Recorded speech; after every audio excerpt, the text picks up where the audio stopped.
بیوہ کی فریاد اور حضرت شاہ شمس تبریزی کی دعا کا نورانی اثر جب ایک بے آواز دل پوری کائنات کو جھنجھوڑ دیتا ہے۔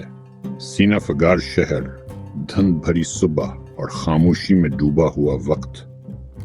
کہیں ایک تنگ و تاریک گلی کے آخر میں مٹی کی دیواروں کے درمیان ایک جھونپڑی تھی۔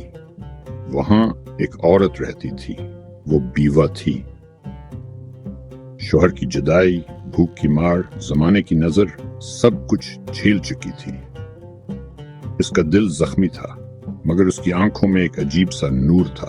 وہ نور فاقوں کا نہیں تھا، وہ نور امید کا تھا، وہ یقین کا تھا، وہ ایمان کا تھا۔ ہر روز وہ فجر کے وقت اپنے ٹوٹے ہوئے دروازے کے سامنے کھڑے ہو کر آسمان کی طرف دیکھتی اور کہتی، یا اللہ، اگر شمس تیرے بندے کا نام ہے تو مجھے بھی کچھ روشنی عطا کر۔ اسی شہر میں اس وقت ایک اجنبی آیا تھا، شمس تبریزی۔ لوگ انہیں دیوانہ کہتے، کوئی ولی مانتا، کوئی قلندر، اور کچھ فقط حیران ہو کر دیکھتے۔ شمس تبریزی بازار میں، درختوں کے نیچے اور کبھی پانی کے کنارے بیٹھتے۔ لوگ آتے، سوال کرتے، وہ جواب نہیں دیتے، بس دیکھ لیتے، اور پھر انسان خود سمجھ جاتا تھا۔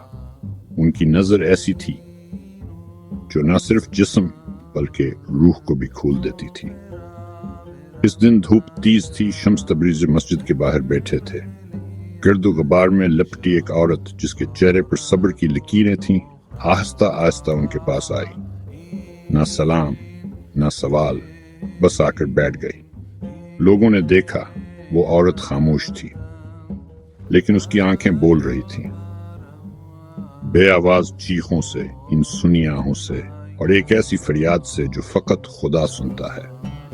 حضرت شاہ شمس تبریزی نے اس عورت کو دیکھا اور کچھ لمحے خاموش رہے، جیسے ان کے اور عورت کے درمیان خدا بول رہا ہو۔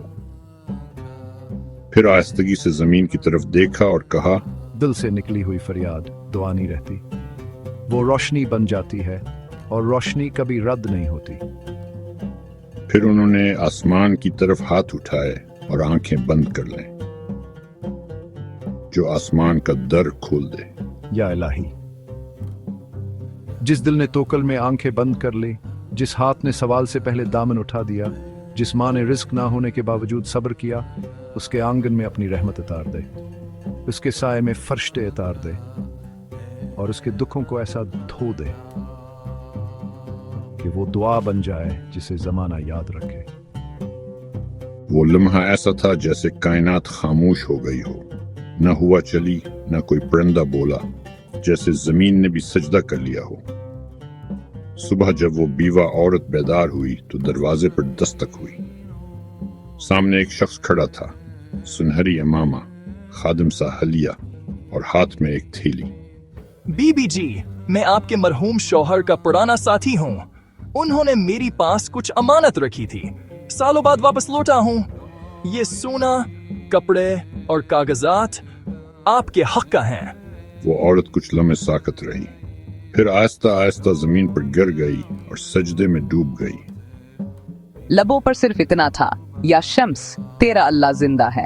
روحانی راز کا در کھلتا ہے۔ حضرت شمس تبریزی فرماتے ہیں، جب کوئی فریاد صبر کے سانسوں سے گزر کر نکلتی ہے اور آنکھوں کی خاموشی میں چھپ جاتی ہے، تو وہ دعا نہیں رہتی، وہ خدا کی رضا بن جاتی ہے۔